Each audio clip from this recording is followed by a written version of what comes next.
Good afternoon, everybody. Welcome. Welcome back. Another podcast, Inside Polling. Hey, I hope you guys had an awesome weekend. In Connecticut, it's 80 degrees right now, 75 all weekend. Everyone's going out and getting pumpkins like crazy, and the leaves don't know what to do. They're starting to change colors, but they're not falling. Usually by now, they're all down. So I hope you guys are enjoying your autumn wherever you are. I also want to thank you all for listening, certainly on X, and watching on YouTube. I think people have enjoyed it. I think my first episode was 2,000 already. It's like 5 days ago, whatever that was. And the last episode was even more. So listen, I really appreciate it. If you can, I know it's a pain. Everybody says it. If you could just give it the thumbs up. If you could subscribe, that's great too. We can continue this on maybe right after the election. Who knows? Or maybe we end right here in 2 weeks, and that's fine with me too. But I want to discuss with you. Last time, of course, we went over the actual poll numbers, poll data. Today, I'm going to talk to you about something that nobody's talking about. Nobody's discussing. It's a poll that people ask, which is who would you vote for? Who, meaning Republican and Democrat. Forget about Trump, forget about Harris, forget about your congressional who's running for Congress for you. This question is, if you were going to vote for somebody in Congress, would you vote for somebody Republican or Democrat? It's important because it adds on to our theories of we got Trump versus Harris, we got the Senate seats, where does this bleed down to? And now we have Republican versus Democrat. So it's something to look at that, again, shows us momentum. Isn't that what this show is all about? Momentum. Where are things shifting? This show is not either side. For you first-time viewers and listeners, thank you. We are down the middle. And by the way, I get hammered on both sides. I got called a liberal and a conservative yesterday by angry people, I guess.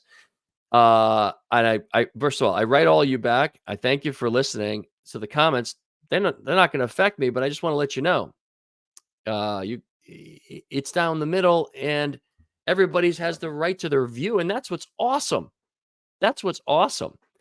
But I'm glad you watched anyway. That's always good. I hope hope everybody gets a little bit something out of this. So let's move now to this poll that I think is super important. I'm going to show it to you actually on the screen for those of you maybe watching on TV and can actually see this. So let me see if I can maybe make this full screen. Yeah, there we go. So this question, one more time, is, hey, right or left, Republican or Democrat, if someone was running, not the person.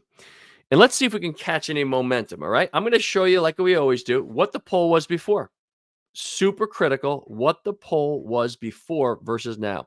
So I am 100% sure if you guys turned on anything today, looked at anything online, every story was about these polls that came out today, which, listen, we'll get to that later, about no one's even heard of, but it made the news because it showed better news for Harris. And the great thing about that is I got good news for you and I got bad news for you.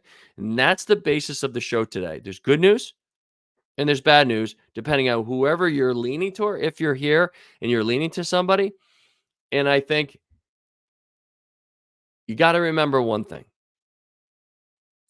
And this is just us personally, me personally, you personally. I live it every day. I'm sure some of you are hardcore left, right, but politics is for big boy and big girls.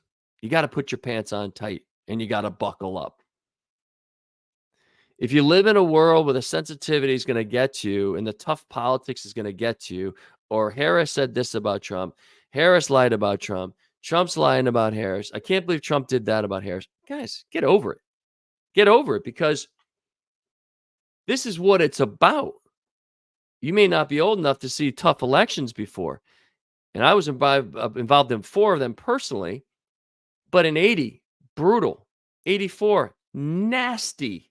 Puts this to shame. Everybody forgets all the divisions in the country. We're so divided. We've never been more divided, guys. We've been divided. We've been divided. We're divided in the 60s. A lot worse than this. Divided in the 70s. when people were lined up for gas station and inflation at 20%. And the war was ending in the 60s with Vietnam. You don't remember, right? Everybody forgets. Everybody forgets the monumental stuff that happens. We have been divided over and over and over again. The elections sway back and forth because of it. Okay. So, what I do like what I'm hearing doesn't seem like this election is as hot as 4 years ago. Meaning, I talked to people who'd cut the tip of their finger off to have their person win the election. I'm going to be moving to Finland. I'm leaving. I'm going to Canada. It doesn't happen. No one leaves. No one leaves. You know why? On Wednesday, the sun comes up, and then you got to go to work, and you got to take care of your kids, or you got to go play tennis. You got to head to the gym, and you got to go walk in the park. You got to get and drive in your car, and you got to wake up in the morning and have your cup of coffee. Life goes on, guys. Don't let the politicians rule your world. Life goes on. It's going to go on. So that's for all of us that are on the edge of the cliff that we have to worry. Let's get to this poll because it's super important. Let's see if we can see momentum. Let's see, because that's what this show's about. Is there momentum? But we can only do that when we compare a poll one to the other. The same poll. So let's go. NPR had Democrats up by 1. Now it's a tie. Rasmussen had Republicans by 5. Now dropped Republicans by 2. A Dem gain by 3 by right-leaning Rasmussen, as I always say. Yahoo News, Democrats up by 4. Now Democrats by 3. That's a Trump gain of 1. Marquette, Dem 4. Now Dems 2. That's a Republican gain by 2. NBC had a Dem plus 2 and now a tie. That's a Republican gain of 2. Harris X had Dems plus 3. Now have Republicans plus 1. That's a 4-point gain for Republicans. People starting to lean the Republican way here. Harvard X comes out in July. Now, remember, this is when the Republicans were somewhat at their high, July. Now, this is the state of the campaign right here. Republicans were up by 4 points nationally. 4 points. Now, Democrats by 2. 6-point swing since the high for the Republicans back in July. 6-point swing in this one poll. Okay? That's how this thing is roller coastered back and forth and crisscrossed back and forth. Economist YouGov, Democrats plus 1, still the same. Democrats plus 1. Emerson, Democrats plus 1. Now Democrats plus 3. A gain of Emerson. Democrats gained 2 points there. USA Today in Suffolk had it Democrats plus 5. Now Democrats plus 2. That's a gain of 3 points for the Republicans. A slight trend to Republicans. It's a 1-point change from last month. 1-point change towards Republicans last month. Now, again, we always talk about why does that matter? Inside polling, why does that matter? 1 point, it means everything. 1 point is going to decide this election. 1 point. So if people are swaying Democrat, we still got 2 weeks to go. Which way? Now it's kicked in a month this way. We got about half the time. Is it going to kick back a half a point, or is it going to continue on another half a point? If it continues on, Trump wins this election. If it kicks back a half, Harris wins the election. As this momentum swang, and both candidates are doing their thing. Both candidates are doing their thing. Both candidates know exactly what they need to do in the next 13 days.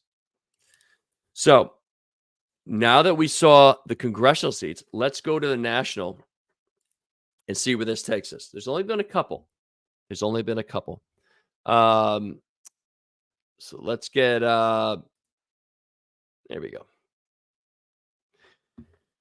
So now that I just want to pull up real quick. Okay. So Atlas, who you're going to hear a lot about today, has on a national level, Harris versus Trump up by 3.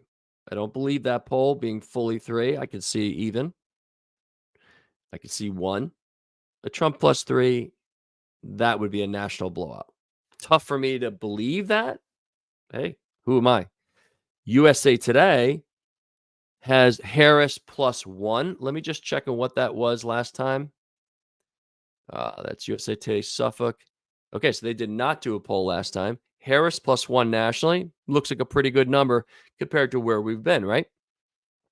TIPP, let's pull that up real quick, had Harris +4 before, now is Trump +1. That's a gain of 5 points on the TIPP poll, and that was mid-September. So from mid-September to mid-October, gain of 5 points for Trump in that national poll. Where does that leave us? So we've got about a 1 point, I mean, guys, what's really getting crazy is Harris right now in Real Clear has a 0.9 advantage, under 1 point. I'll pull up, see if I can pull up 538 just for the heck of it, just to see if I can get their numbers on the, here it is right here. It is. I can do my math real quick. 1.8. 1.8. Now remember, that was what, 2.6 we read last week? 1.8. The numbers are moving. Are the numbers slightly, have the polls been slightly Republican? Yes. Yes. There's no doubt about that. No doubt about that. But the numbers have also changed. Are the polls real? That's probably for discussion maybe 2 days from now.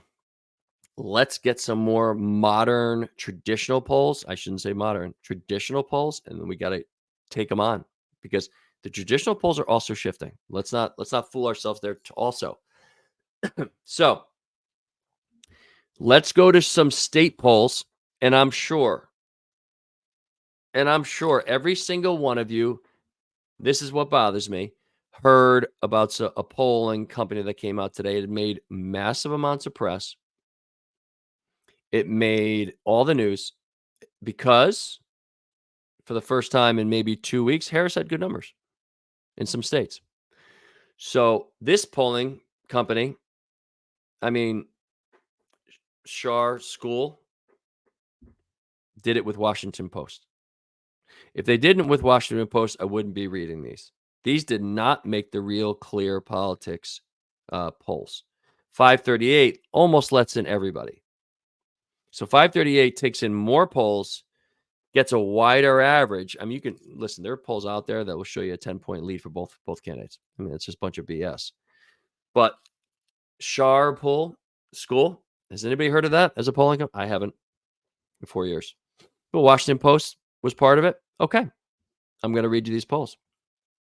Before I do, let's go to more of the traditional polls that was accepted by Real Clear. And I'm not saying Real Clear is the Bible, by the way, but I think that you got to be careful when you start bringing in these outliers a hair.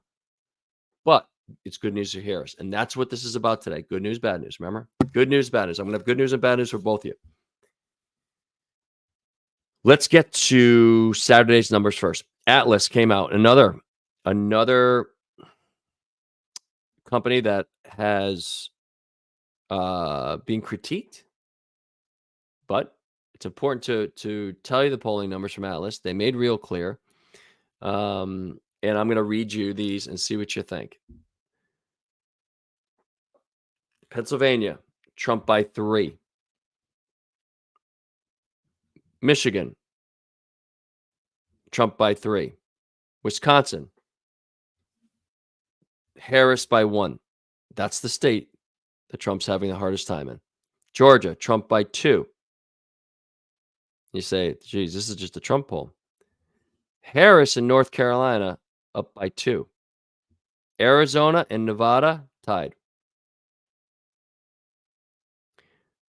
So Pennsylvania, Trump by 3. Michigan, Trump by 3. Wisconsin, Harris by 1. Georgia, Trump by 2. North Carolina, Harris +2. If Harris wins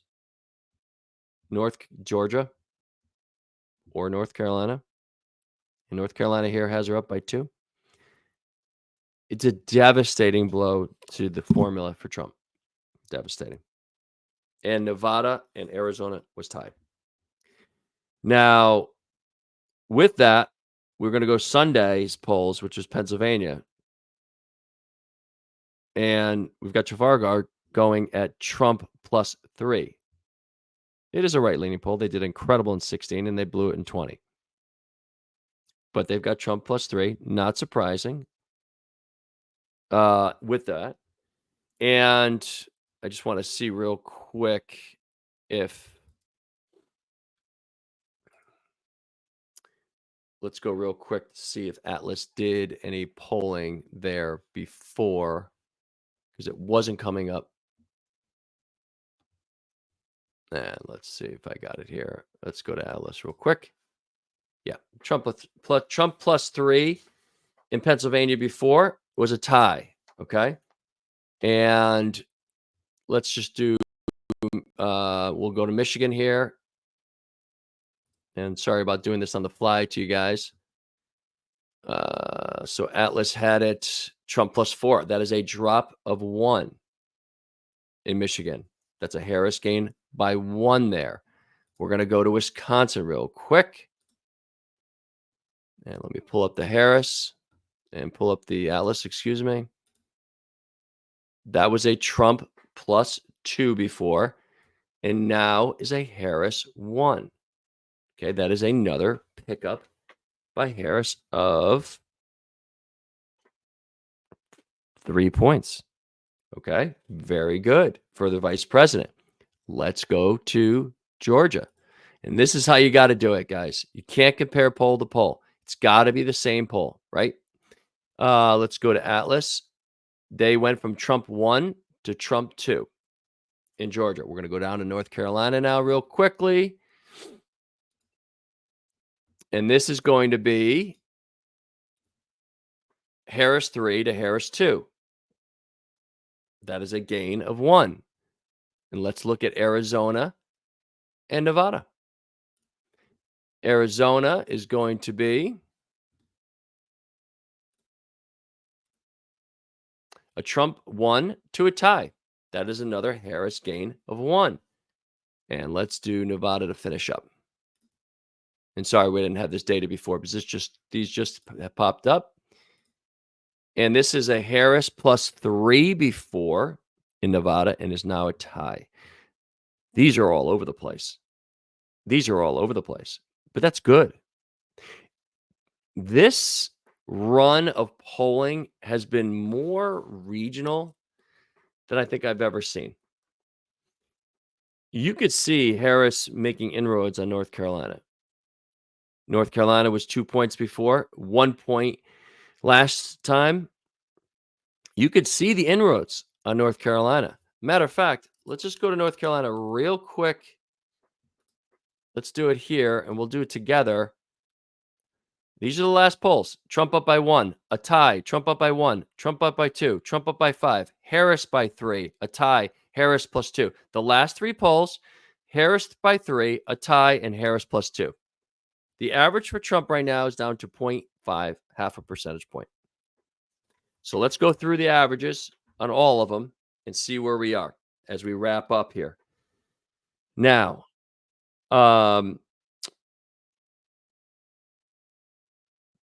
Pennsylvania, 0.8%. North Carolina, 0.5%. Georgia, I'm sorry, these are both for Trump. Trump, Pennsylvania, 0.8. North Carolina, Trump, 0.5. Georgia, Trump, 1.8. Trump looks like, with 2 weeks to go, starting to solidify Georgia. That would be, if I'm in the Harris campaign, that's disappointing. That's disappointing. I think the demographic in Georgia, I mean, if you think about it, the last 2 races, a Georgia Democratic senator has kicked out 2 Republican senators. Sitting senators have gotten beaten by Democrats. That tells you they get out the vote. They vote. Now, if these numbers are true and Trump's leading by 1.8 and wins by 1 or 2 or 3, it puts a hole in Harris's armor or a possible get. Now, remember, Biden won Georgia, Biden won Arizona, and Biden won Nevada. Trump's trying to win all those back. First of all, Trump needs Arizona and Georgia and North Carolina, or it's over. But interesting to see these Georgia numbers leaning towards Trump so heavily. Arizona is 1.6 for Trump. Wisconsin is now Trump 0.2. So basically even. Michigan is 1.2 for the Republicans for Trump. Nevada is Trump 0.8. Again, he continues to sweep all the battleground states. Now, I'm going to give you 538's numbers. Now, remember, 538 is going to include all the polls. Now, you say to yourself, well, why don't we all include all the polls? Because some of the polls no one's even heard of. Some of them are done by the insiders of the campaigns. Some of them are not, have no studies to that. We've never studied these before. Now, should you include them? Well, let's read the numbers with everything included. 538's now. We'll compare. Real Clear in Pennsylvania has Trump plus 0.8. 538 has Trump 0.6. So basically the same. North Carolina has Trump 0.5. 538 has Trump up by 1.1. Georgia, 1.8 for Trump for Real Clear, 2 points by 538. Arizona, 1.6 for Trump and 1.9 for 538.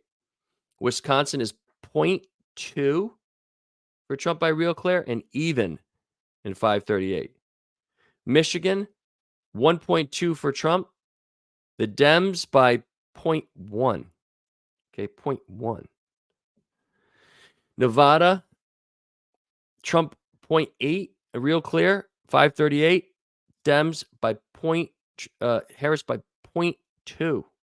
So a little bit of splitting. 538 slightly leaning Democrat and Harris. Real Clear slightly leaning Republican. So in 538 now, odds-wise, gives Trump a 53%. These have crisscrossed.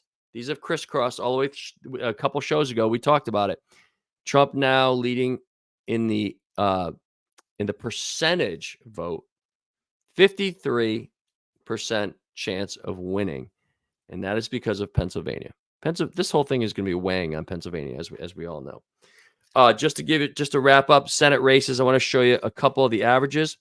Galago in Arizona is smoking Lake out there, 6.3% up. Nevada, Rosen crushing out the Republican out there. Remember, these are two Democrats running, 5.4%. Those would be holds. Those would be holds for the Democrat. Out in Ohio, the sitting Democratic senator only up now by 0.6. Okay, so got to watch Ohio. We talked about that, 2 sessions ago. Casey leading by now down to 1.9%, the Democrat in Pennsylvania. Montana, Sheehy, the Republican, trying to take the seat over there, trying to win a seat for the Republicans, up by 7 points. Wisconsin, Baldwin holding on, but 2.5, Democrat there. Michigan, Slotkin holding again for a Democrat, 2.2. So again, we're coming down to, we know West Virginia is going to flip. Is Montana going to flip? Right now, we've only had 2 polls forever showing about a 6, 7, 8 point lead. And just to remind you one more time, Ohio, watch Ohio. I told you to watch Ohio. Look at these numbers fall. Look at these numbers fall for the senator shared out there. So we'll watch that. Tomorrow, I'm going to get into a little of the early voting. Now, here's the issue. This early voting, turn on YouTube, turn on your news, turn on the press. Oh my gosh, the Republicans are doing great here. The Democrats are doing great here. All this early voting is amazing. The world is so different comparing it to 2020, because I like to compare, right? I like to compare where we are. Hey, the Democrats are, 100,000 more voters in Pennsylvania. Great. Let's compare it to last time. We can't. Last time was COVID. I mean, Democrats were nervous to leave the House, did a massive mail-in balloting. Republicans always show up the day of, and it's always a chase on the last day.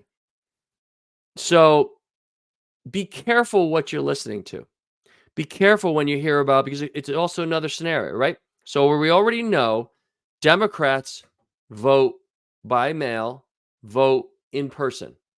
We already know that. I'm sorry, early in person. Early for Dems.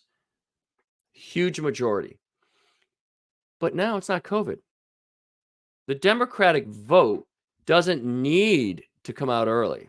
Can go on the day of, like traditionally we always did. So be careful when you hear numbers. Oh, the Republicans are doing so great. Well, remember, we're going to have a lot of Democrats voting day of now. It's not all going to be like 220. If we compare it to 216, how many people are doing early voting? This is something somewhat new. So everybody got a mail-in ballot in 16. Everybody did.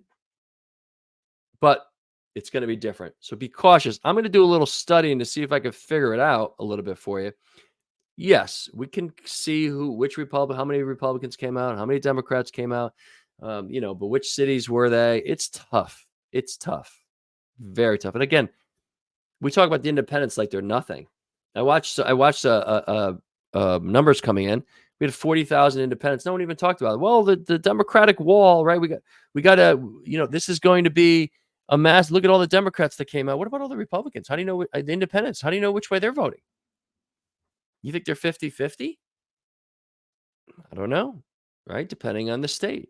That's why the independent voter is so important. That's why we're here. Hopefully, we're talking to all of you. And hopefully, we're talking to some of you undecided voters that are just checking in on where this race is. I think we're all set. I think we're updated. I gave you the numbers of where we're standing. One more thought. Maybe we'll talk about this tomorrow or the next day. If this continues, let's just say the Trump momentum continues, does Trump have a chance to win the popular vote? And I hear everybody out there screaming no. But if Trump can win 3% more, 4% in California, 4% more in New York, gets up to, remember, Florida was always a break even, right? Okay, you win by 1, you win by 2%, right? Trump wins by under 1% and then wins by 2 last time. What happens if he wins by 10% in Florida on the popular vote? What happens if he takes a little more of the African American vote? Let's say it's only 3-4%. Let's say the Hispanics lean Trump's way. Don't discount that it's possible. Not probable. But if he starts eating into every state, even Democratic states, it starts to change the numbers. Florida wins by 10. Instead of losing California by 20, he loses by 15. Anything's possible. Anything's possible. We'll continue to look at that. And then we're going to see if Harris can rebound and, first of all, stop Trump's momentum and then take it over. Not a lot of time left, but plenty of time to go. All right. Guys, I love you. Tomorrow we'll start to look at maybe some early polling, and we'll just throw out some statistics and try to instead of trying to guessing, I'll see which polls come out. If we have a ton of them, I'll be back on tomorrow. We'll go over it. All right. Listen, guys, love you. Appreciate you watching, and we'll chat soon. All right. Love you guys. Take care.